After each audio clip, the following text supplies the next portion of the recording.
Digital news एमडीएन पर दोस्तों बात करने वाले हैं सालासा टेक्नो इंजीनियरिंग लिमिटेड स्टॉक के बारे में। सो गाइस इस स्टॉक पर अभी के लिए कहीं ना कहीं बात की जाए तो दोस्तों गिरावट का जो दौर है वापस स्टार्ट हुआ है। रीज़न क्या रहा है? क्योंकि दोस्तों अभी के टाइम कहीं ना कहीं जो रिजल्ट आया था तो उसमें कंपनी को थोड़ा सा जो प्रॉफिट है वो कम नज़र आया है। फिर अभी के लिए जो गिरावट कंटिन्यूसली नज़र आ रही है तो ये किस लेवल नज़र आ सकती है, तो सीधे वो भी देखने वाले हैं। और अभी इस स्टॉक में क्या पॉजिटिव डेटा है और क्या नेगेटिव, इलेक्शन के बाद कितना प्रॉफिट इस स्टॉक पे आने वाला है और कितना लॉस है। प्राइस के रूप में सीधे अगर बात की जाए तो दोस्तों लास्ट क्लोजिंग जो नज़र आई थी वो 20 रुपये 15 पैसे पर दोस्तों एनएससी की क्लोजिंग देखने को मिली थी। और बीएससी पर अगर चर्चा की जाए तो 20 रुपये भी क्लोजिंग नज़र आई थी। तो ये फाइनल क्लोजिंग मार्केट की नज़र आई। पर इस बीच अब दोस्तों इस स्टॉक का जो अगला जो डेटाबेस नज़र आ सकता है कि इनकेस फ्यूचर की अगर हम बात करें तो उसमें कहीं ना कहीं जो है उतार चढ़ाव तो बनने जायज़ हैं। क्योंकि कंपनी का दोस्तों पिछले एक साल की अगर बात की जाए तो कंपनी की सालाना दर पर कंपनी की सेल बढ़ रही है। पर कंपनी की सेल बढ़ी दोस्तों वो चीज़ पॉसिबल है, कोई दिक्कत वाली बात नहीं रही। पर कहीं ना कहीं जो अगला जो नेगेटिव पॉइंट बना कि कंपनी के अंदर दोस्तों जो एक्सपेंस थे, जो खर्च थे वो भी बढ़ते हुए नजर आए हैं। तो कंपनी के खर्च अगर बढ़ रहे हैं तो दोस्तों जाहिर सी बात है कि गिरावट होना लाजमी है। साथ ही साथ दोस्तों कंपनी का इतना इस रिजल्ट के अंदर प्रॉफिट हुआ नहीं जितना हम सोच रहे थे, क्योंकि कंपनी का जो इंटरेस्ट था वो भी 44 करोड़ का पे आउट हुआ। साथ ही साथ कंपनी का दोस्तों 72 करोड़ का जो बिफोर टैक्स नेट प्रॉफिट हुआ था तो वो चीज़ यहाँ पे देखने को मिली। पर सालाना आधार पर कंपनी का जो टैक्स पे आउट के बाद जो 53 करोड़ का प्रॉफिट रहा। पर इस रिजल्ट पर अगर हम चर्चा करें तो रिजल्ट के अंदर दोस्तों चर्चा पर जो बात आती है कि कंपनी को दोस्तों प्रॉफिट कुछ ज़्यादा हुआ नहीं। पिछले वाला सेम प्रॉफिट रहा है जो 17 करोड़ का पिछले रिजल्ट पर भी था और इस रिजल्ट पर भी रहा है। पर कहीं ना कहीं कंपनी के अंदर दोस्तों जो है इन्वेस्टर की अगर हम बात करें, सालाना दर पर अगर हम बात करें, सॉरी क्वार्टर रिजल्ट पर की दर की अगर बात की जाए तो वो चीज़ अभी के लिए कहीं ना कहीं दोस्तों गिरावट पे देखने को नजर आई है। क्योंकि कंपनी के अंदर दोस्तों ऑपरेटर्स की जो हिस्सेदारी है वो गिरावट पे नजर आई है। जो पिछले रिजल्ट की बात की जाए तो जो Q3 का रिजल्ट आया था उसमें कंपनी की 63.7% की और Q4 में 58.76% की हिस्सेदारी थी। तो दोस्तों जिस प्रकार कंपनी की रिजल्ट्स के साथ साथ दोस्तों कंपनी की प्रमोटर्स की हिस्सेदारी में गिरावट नजर आ रही है तो वो चीज़ गौर करने वाली है। पर कहीं ना कहीं दोस्तों इस स्टॉक का जो गिरावट का जो दौर है वो स्टार्ट हो चुका है।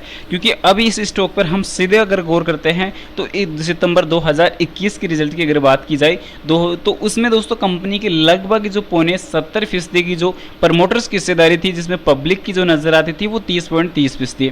तो इस बीच दोस्तों कंपनी की जो हिस्सेदारी थी जो पब्लिक की देखने को मिल रही थी तो वो काफ़ी लो थी। पर इस बीच दोस्तों जैसे जैसे दोस्तों कंपनी के अंदर जो प्रमोटर्स की हिस्सेदारी कम हो रही है वैसे वैसे दोस्तों प्रमोटर्स के साथ साथ दोस्तों एफआई के इन्वेस्टर की जो थी वो बढ़ती हुई नजर आई। पर इस बीच दोस्तों वापस जो है एफआई के इन्वेस्टर वापस विड्रॉ करते हुए नजर आ रहे हैं और धीरे धीरे पब्लिक की सेक्टर की तरफ दोस्तों इस कंपनी का जो इन्वेस्टमेंट है वो इंक्रीज हो रहा है। तो ये चीज़ अभी के लिए दोस्तों गौर करने वाली है। चिंताजनक बात यह है कि दोस्तों कंपनी के अंदर से जो है पब्लिक होल्डिंग तो दोस्तों नॉर्मल सभी कंपनियों में होती है, पर प्रमोटर्स की और एफआई के इन्वेस्टर दोस्तों जिस प्रकार इन्वेस्टमेंट को विड्रॉ कर रहे हैं तो ये चिंताजनक है। पर फिलहाल दोस्तों लास्ट जो रिजल्ट अपडेट हुआ है तो उसमें दोस्तों एफआई के इन्वेस्टर वापस इन्वेस्टमेंट इंक्रीज कर रहे हैं तो ये चीज़ अभी के लिए पॉजिटिव रहेगी। पर दोस्तों जिस प्रकार कंपनी के अंदर से जो लगातार जो देखने को मिल रहा है कि प्रमोटर्स की हिस्सेदारी में तेजी से गिरावट नजर आ रही है तो दोस्तों ध्यान रखने वाली बात है, अलर्ट रखने वाली बात है कि थोड़ा सा हमें दोस्तों जिस प्रकार कंपनी के अंदर से प्रमोटर्स की हिस्सेदारी गिर रही है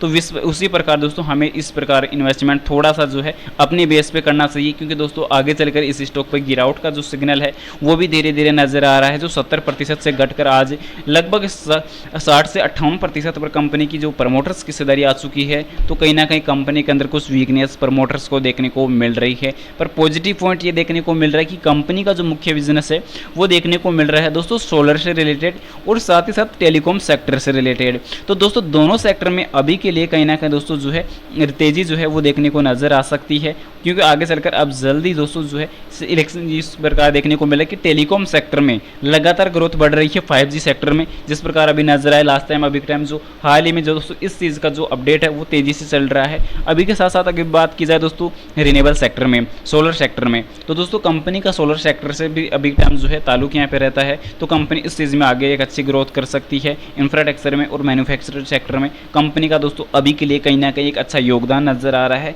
पर दोस्तों कंपनी की सालाना जो सेल है वो तो बढ़ रही है, पर प्रमोटर्स की हिस्सेदारी गिर रही है, तो चिंताजनक बात है। थोड़ा सा दोस्तों कॉन्संट्रेट हम लोग को करना चाहिए। पर इस रिजल्ट के अंदर दोस्तों कंपनी ने जो है कर्ज भी यहाँ पे कम किया है, क्योंकि पिछले टाइम 800 करोड़ के आसपास कंपनी का जो कर्ज देखने को मिल रहा था वो कर्ज घटकर आज 350 करोड़ पे देखने को मिल रहा है। तो थोड़ा सा दोस्तों कॉन्संट्रेट हमें बनाए रखने की आवश्यकता है। कंपनी आगे चलकर रिटर्न तो देगी, पर इलेक्शन के बाद एक अच्छा रिकवरेबल और एक अच्छा रिवर्सल नजर आने वाला है। फिलहाल आपकी नज़र में इस स्टॉक की और कोई बेसिक जानकारी हो कमेंट सेक्शन में जरूर से बता देना। उम्मीद करता हूँ जानकारी पसंद आई होगी। पसंद आई वीडियो को लाइक कर देना, चैनल पर नए हो दोस्तों चैनल को जरूर से सब्सक्राइब कर देना और